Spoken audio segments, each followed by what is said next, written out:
हम मीनू झा प्रणाम करै छी समस्त मिथिलावासी के। आइ हम एकटा भगवती गीत लऽ कऽ उपस्थित छी। एहि गीत के रचनाकार संजीव कुमार मिश्र जी छथिन। धन्यवाद अपने के। जय मिथिला, जय मैथिली। बहिना चलहिन चलहिन मैया का दरबार गे, लऽ के फूलक हार गे ना। बहिना चलहिन चलहिन मैया का दरबार गे, लऽ के फूलक हार गे ना। एलै महीना जे आसीन, भेलै भक्ति में सब लीन। एलै महीना जे आसीन, भेलै भक्ति में सब लीन। भेलै भक्ति में सब लीन। बहिना मूर्ति बनलै, लगलै ओहार गे, लऽ के फूलक हार गे ना।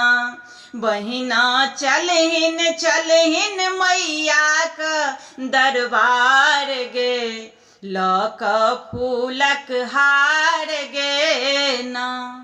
नौटा रूपक हेतै पूजा, नव दुर्गासन माइन दूजा। नौटा रूपक हेतै पूजा, नव दुर्गासन माइन दूजा। नव दुर्गासन माइन दूजा। बहिना गामे गामे गे, बहिना गामे गामे पूजा के पसार गे, लऽ के फूलक हार गे ना। जेबै ज्वालामुखी कसरार, मैया के छैक जता गहबर। जेबै ज्वालामुखी कसरार, मैया के छैक जता गहबर।